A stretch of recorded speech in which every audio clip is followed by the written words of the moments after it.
Hi, everyone, and welcome to our webinar today, 5 Digital Marketing Trends to Watch in 2024. Welcome to everyone. We'll get started in just a moment. People are still making their way into the webinar session.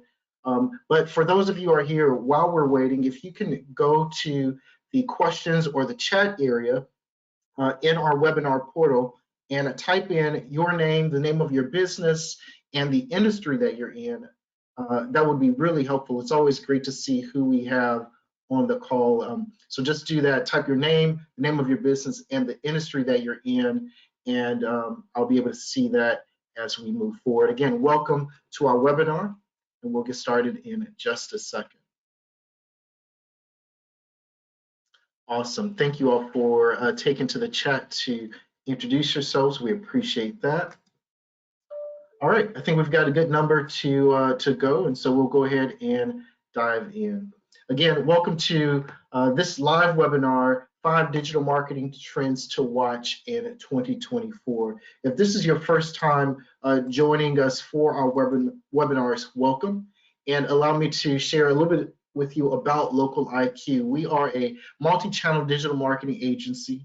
We're specialists in SEO, search engine optimization, paid search strategies, paid social ad strategies, display advertising, website design, and so much more.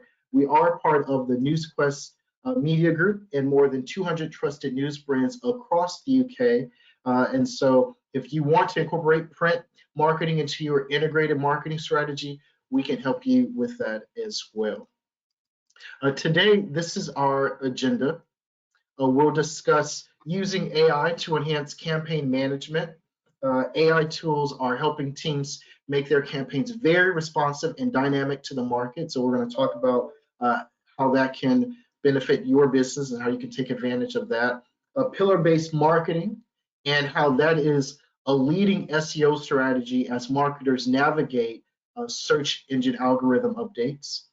Optimizing for automated search discovery will be the third trend that we go into. Search engines aren't just changing their algorithms and waiting for people to click. They're deploying AI to show people what they're looking for right at the top of the search experience. And your business wants to make sure that you are there too. The fourth trend that we'll go into today is talking about enhanced lead generation tools for Facebook. Facebook is still a leading player for businesses to reach audiences, and they know it. And so they're also releasing several new tools to help businesses turn that audience into customers. And so we'll talk about how you can take advantage of those new tools. And then finally, embracing hyper-personalization in email marketing.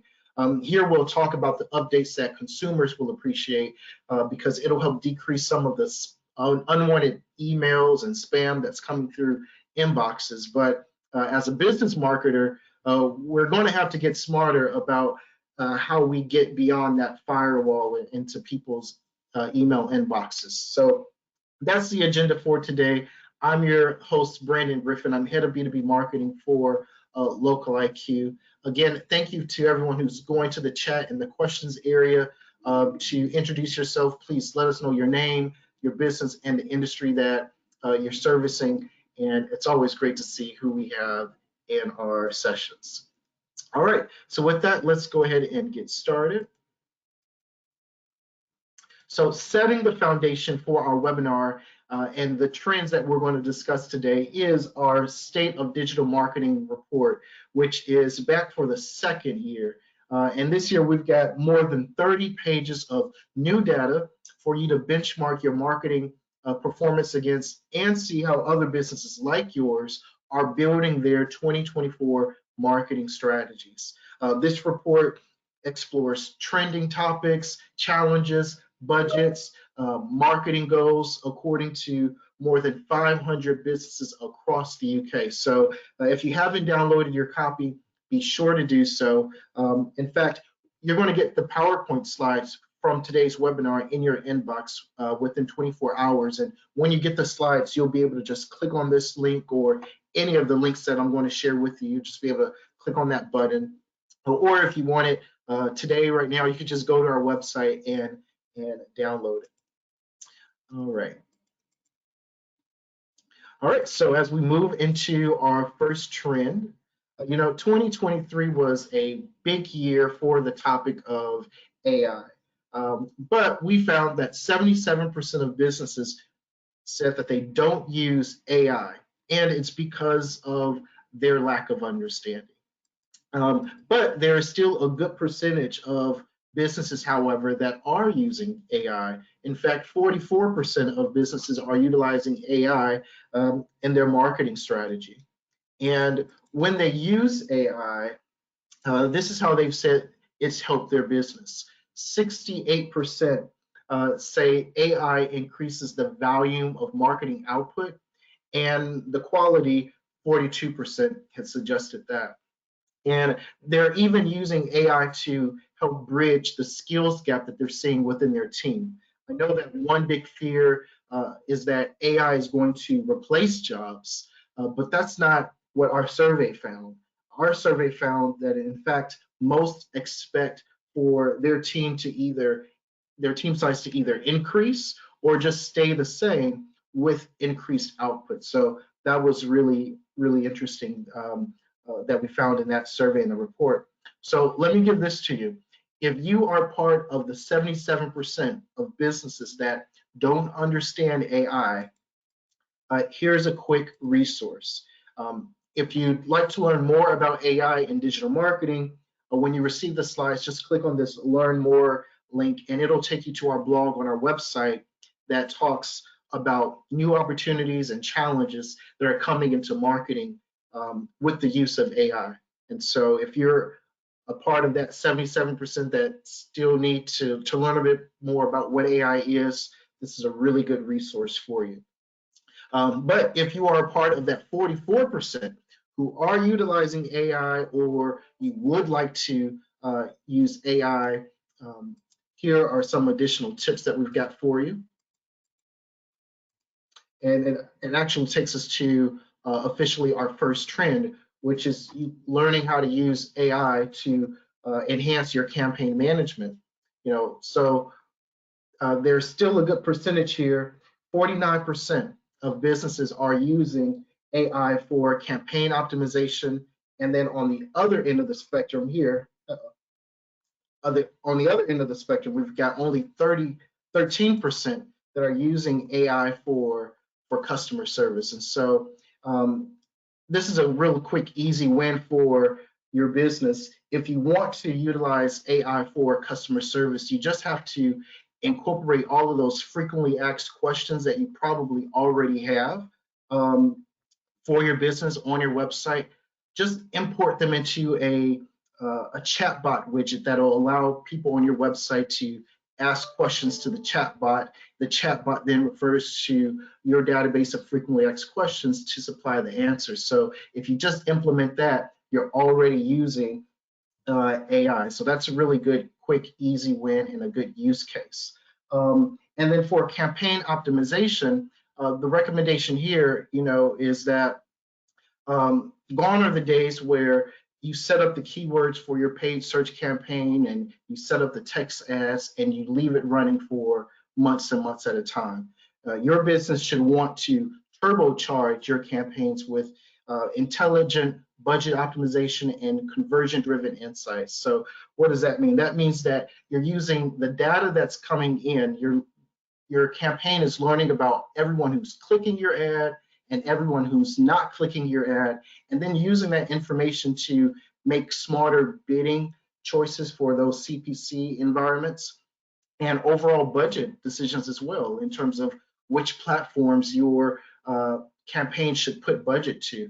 It's really important as well if you've only got one budget or a limited resource in terms of trying to be smart as to where you're spending the resources for your pounds and your investment. And you don't have to leave that up to chance. You don't have to leave that up to one or two people on your team. You can deploy the power of technology to really make sure that you're getting the most mileage out of your marketing investment.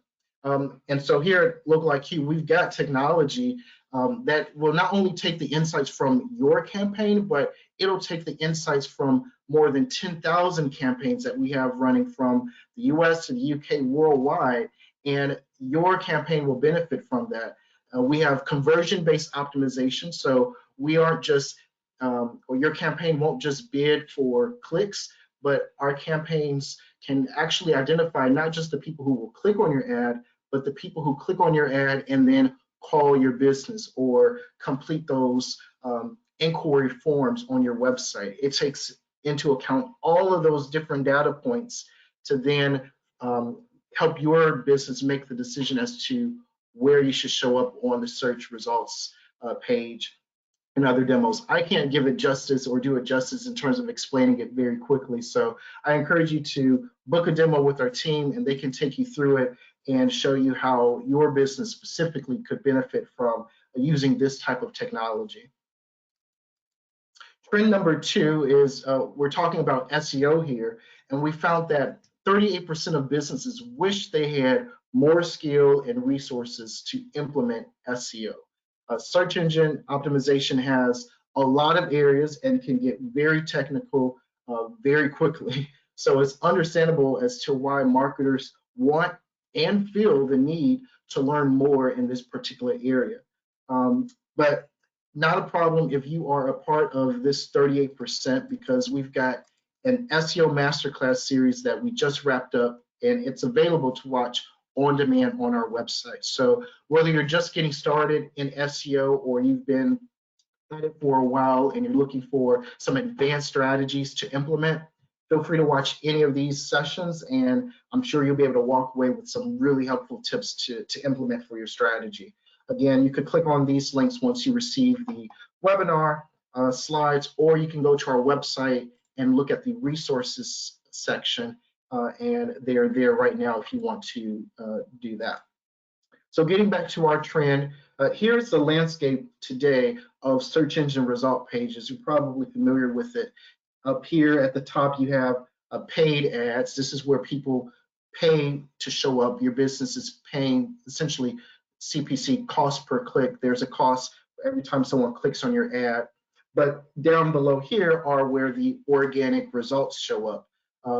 This is where the search engine algorithm decides what's the most relevant content for the user and the search query that they just conducted. Businesses can't pay to show up here, and algorithms are becoming even more complex. And so it's becoming even more competitive for businesses to appear in this area of the search engine result page. In fact, we saw that 43% of the businesses who responded to our survey said that in the last year, they've seen their CPC costs go up. And at the same time, even though costs are going up, they've seen fewer people click onto those ads. And so when people do click on those ads, it's increasing the cost per lead. The CPL is becoming a bit higher, much more than what it has historically been. And so this is really becoming very competitive. And I think it's also important to note here, I know we're talking about SEO, is that SEO is a very good long-term strategy. PPC campaigns, when you're trying to show up here, it's really great when you have short-run campaigns or seasonal campaigns or campaigns that may shift with the priorities of your business, because if you do it for a long period of time, it can become very expensive. So depending on the resources that your business has, you probably want to implement both a PPC strategy and an SEO strategy, because they complement each other very well. When one begins to take off, the other one begins to pick up, and it serves both your short and your long-term needs as well. So keeping in line with SEO, a really good strategy that your business can implement if you want to win against that increasingly competitive landscape of search engine result pages to show up in those organic areas, especially, is the strategy of creating content pillars.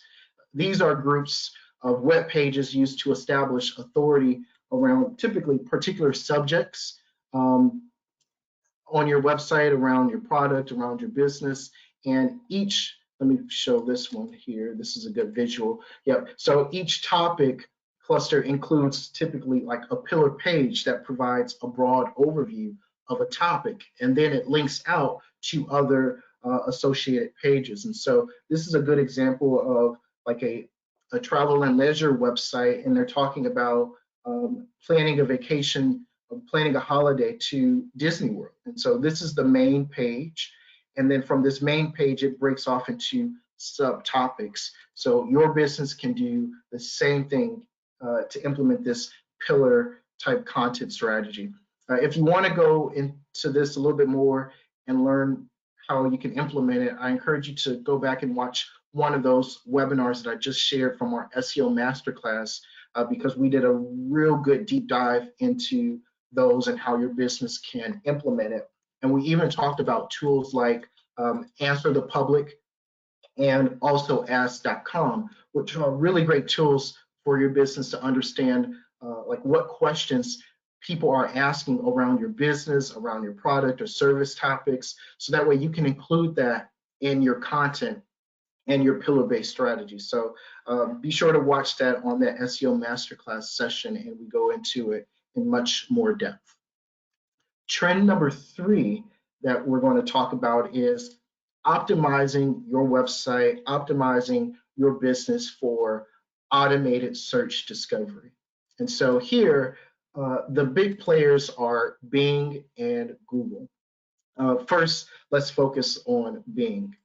Bing is powered by Microsoft. Microsoft is that company, and Bing is like the second most popular search engine worldwide. It has 4% of the market share in the UK across all devices, but it also has 26% market share on desktop PCs.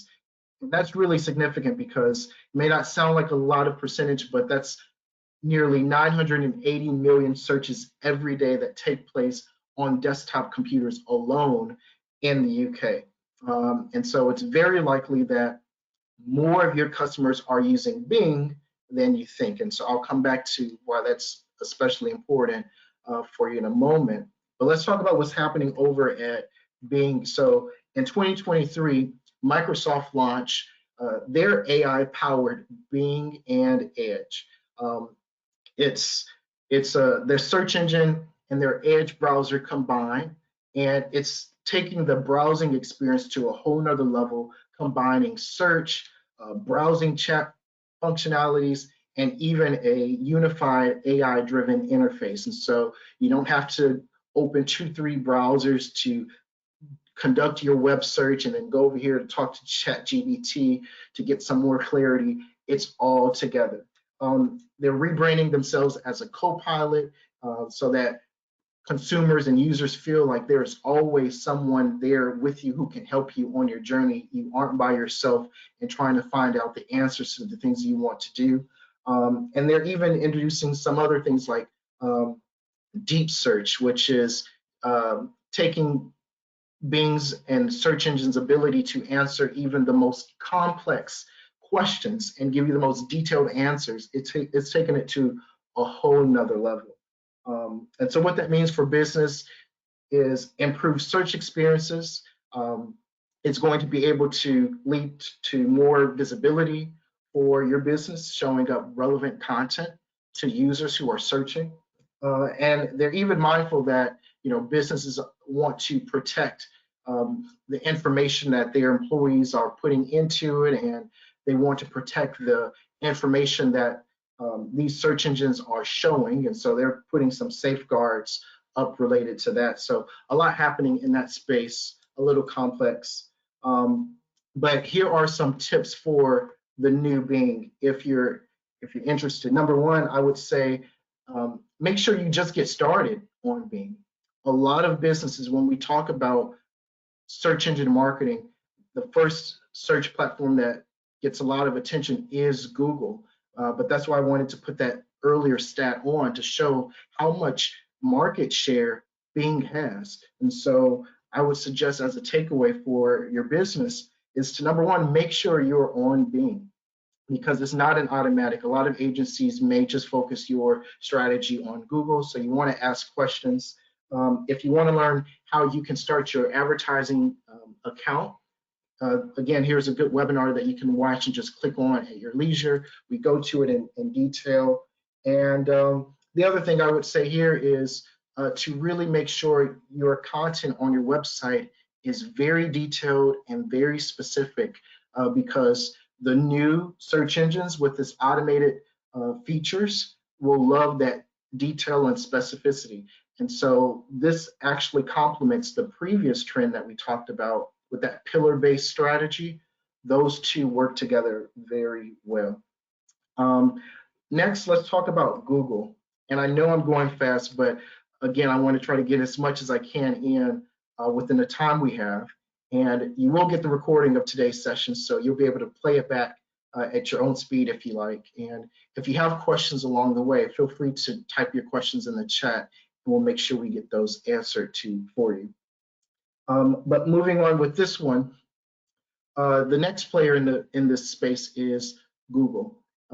It was first announced at one of their major conferences, and it is the Google SGE, which stands for Search Generative Experience, and it was their answer to OpenAI's ChatGPT. But there are two things that Google has going on. They have Google Bard and they have SGE. And so with Bard can help you find things online and help you with your things that you need to create, like whether it's visuals or writing prompts and etc. But SGE is focused on that search generative experience and really trying to make finding the right answers, those contextual answers, bringing that to the top of that search experience for the end user. SGE is currently being trialed, so it's not yet available globally, but it soon will, and we do expect that in 2024, that experience will happen worldwide. And here's a good video on this side here on the left that shows their search generative experience live in action. You just type in your questions, and then it will serve up right at the top of your search experience some resources, very detailed answers, videos as well for the user. So you don't even have to scroll down the search engine result page and do all that digging that you once used to have to find the right answer. It's trying to serve all of that up to the user. And so very good for the users, but a little extra work that businesses are going to have to do to make sure, again, your website, your business is discoverable. Next up is trend number 4. And here we're talking about enhanced lead generation tools for Facebook. But first, here's what we found. We found that 59% of marketers are using Facebook for paid ads.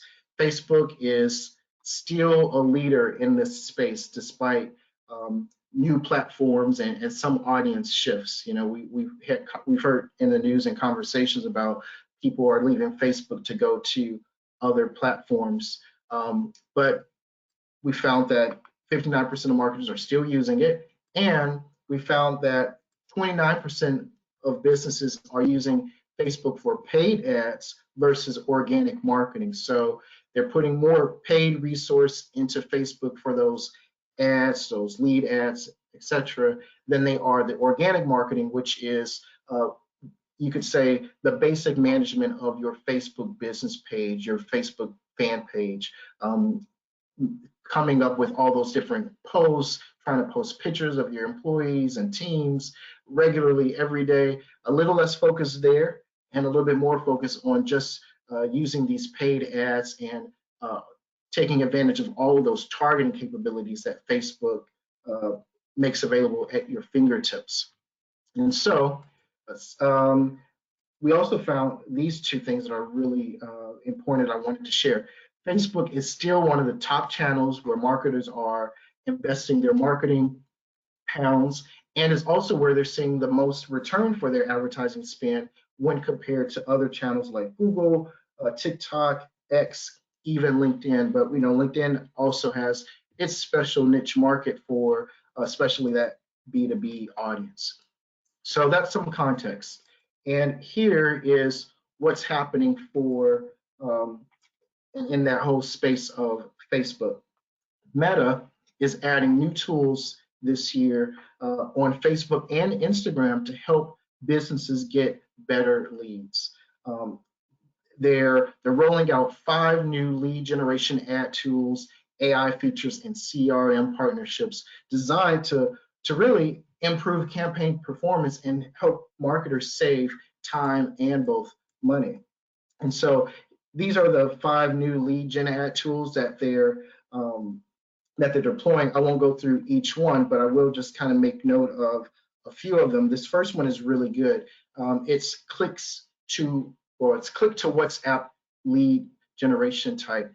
And the objective here is being able to extend that interaction from Facebook and Instagram ads, where with just a click, users and businesses can start a WhatsApp chat conversation and begin to nurture those leads through some messaging. And that's important because I think one of the biggest challenges we hear from lead ad type campaigns on any platform is that once a user expresses their interest, it's then up to the business to follow back up. And sometimes it can be hard to get back in touch with the user, especially if there's time and space in between the follow-up. And so what this is allowing businesses to immediately start that conversation, and it's also allowing users to have the conversation with businesses in a space that they're already using for their everyday life.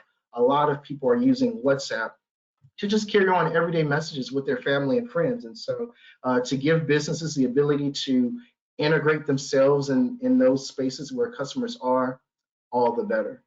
The next one is that I want to talk about is instant form ads on Facebook. And so what this is it's a feature that lets users explore and connect with multiple businesses at once. So for example, if a person is signing up for like a bridal hair trial, they're getting ready for a wedding, users can easily share their contact information with other relevant businesses like a nail salon. So it's allowing them to do 3 things. It's allowing them to talk to 3 businesses at once, making it very easy.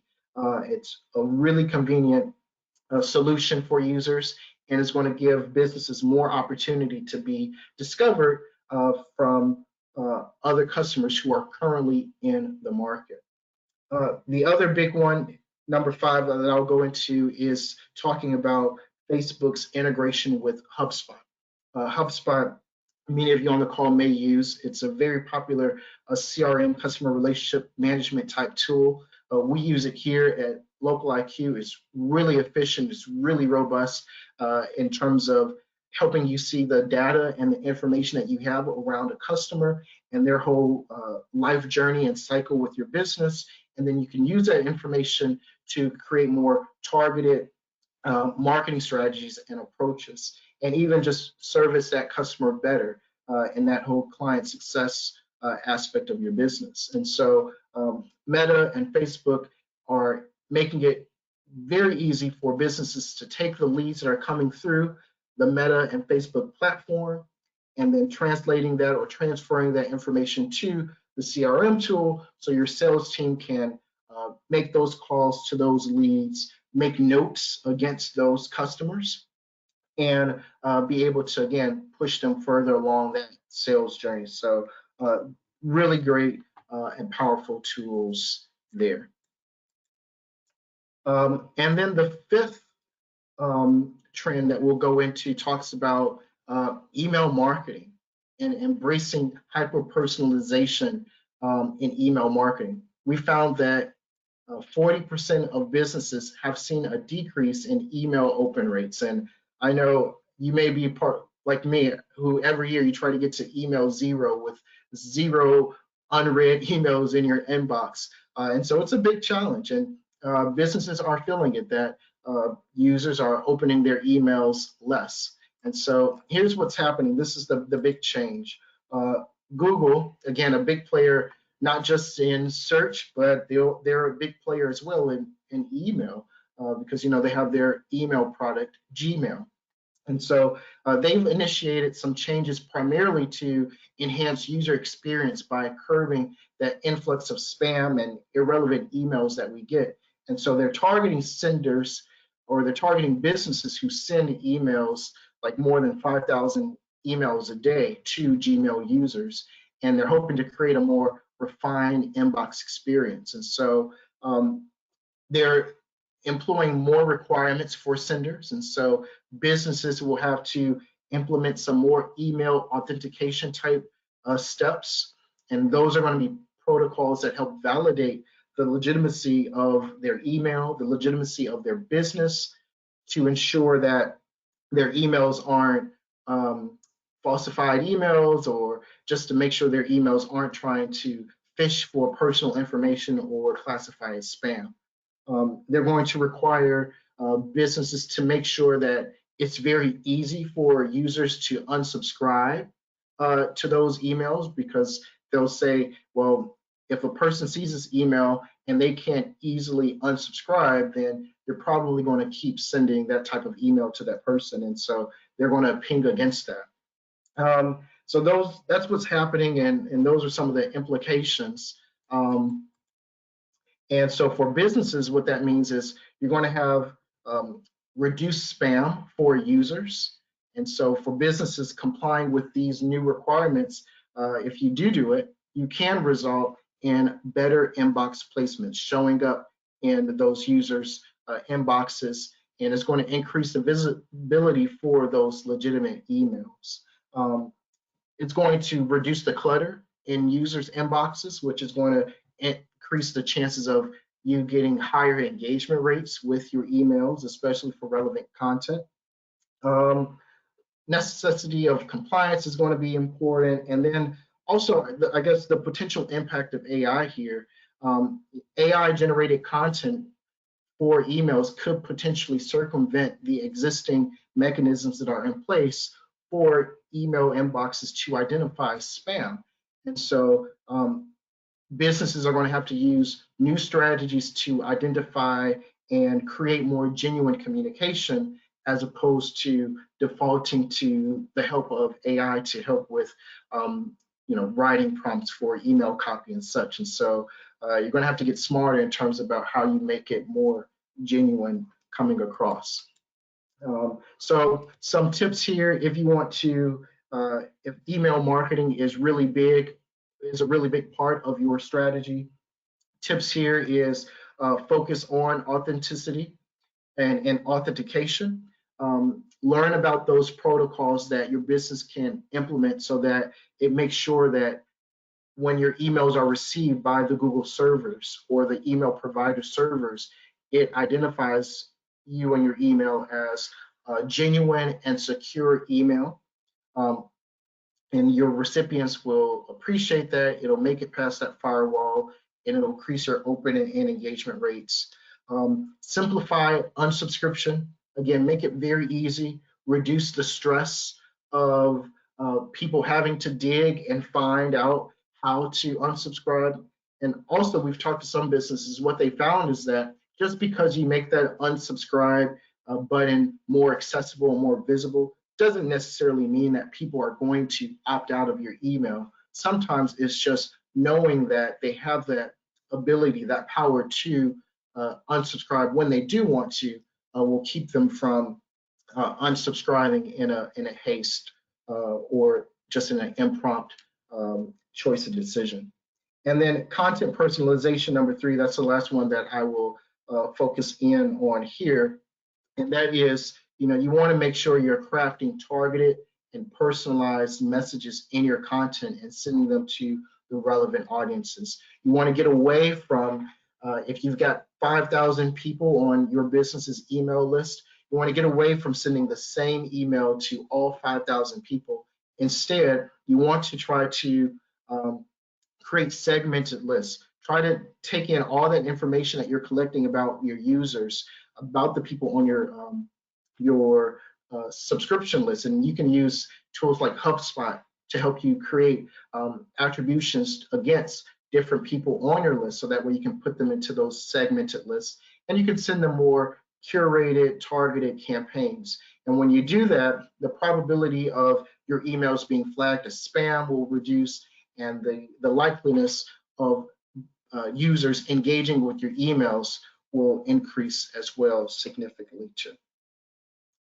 All right, I know that is quite a lot in almost exactly 30 minutes, but definitely want to try to make sure we get it in. We covered a lot of these 5 strategies and tactics within our time today, but rest assured the recording of today's call is coming your way along with the PowerPoint slides. And so you'll be able to go through at your leisure, and you'll be able to click through whichever area you feel your business needs some support and assistance, or you want to do a little bit more learning around. You can just click on those links and do your own deep dive. But also we've got some time for questions as well. So if you do have questions, please go to the chat and type them in and we'll get those answered. But also, this is a real good, quick and easy win for your business. We'll put the link in the chat. We have a free SEO audit tool that your business can use. You just go to that website and put in your business website address, and it will feed back to you a report as to how your business's website is faring in the space of search engine optimization. It'll rank your website on 100 different factors across a few different categories, from on-page SEO to links, performance, usability, and even how your business and website fares across the social landscape. So it'll give you a really good report card as to where your business website is and the areas you can make improvements on. It's free, it's quick. So I think if you wanted to do something very quick today and then take that back to your team and go through those results, good, quick, easy win for your business there. All right, and we've got that link in the chat there if you want to go over and pop that in. Okay, cool. So we've got a few questions coming in. Thank you. Keep those coming through. One question that I've got here as we go to our Q&A portion of our webinar. Person says, what about video? Any trends you're seeing with video? Very good question. I think in 2024, 2 trends related to video that we saw from our UK State of Digital Marketing Report were stats around short form video content, and then also a growing demand for micro learning opportunities. We saw that 55% of UK businesses were really keen on harnessing the power of short form video in their content marketing strategies. And so that statistic was really signaled like a fundamental shift in customers desiring concise video formats that are typically made popular by TikTok, Instagram Reels, and YouTube Shorts. And then there's also an appetite among consumers to really glean insights and knowledge directly from brands regarding the products and subjects around the purchases that they're wanting to make. And so when a business puts those 2 together, you incorporate short form video content and micro learning opportunities into your business's marketing strategy. It's really important, and you can really leverage that to capitalize on getting your key messages across succinctly and creatively, but also deliver engaging and informative videos that deliver value and really resonate with your target audience's preference and what they're trying to learn around your business. So thank you for asking that question. Really good there. Any other questions?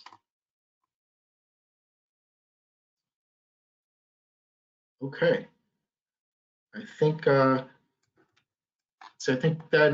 those are all the questions we have. Let me put this one on the screen here. Feel free if you got a question to pop it through. But you can, again, watch this replay as well as a host of other webinars that we have on our website. If you go to this one here, this link under the resources tab of our website. And if you'd like to have more of a one-to-one conversation with our team about how to implement any of the strategies that we've talked about, we are definitely available as well. You can contact us and get that session scheduled. We're more than happy to talk about how each of these trends may impact your specific business in your specific sector. I think that is it for today. Again, we really do appreciate you starting off the year with us in this webinar to take a look at the trends that we're seeing from our State of the Digital Marketing report. Be sure to download that report and go through all those stats. A lot of good trends from the trends to marketing budgets to challenges. So it's always helpful to see what other businesses are doing around the space as you begin to set your strategies for 2024. So with that, again, thank you for joining, and we'll see you on our next webinar.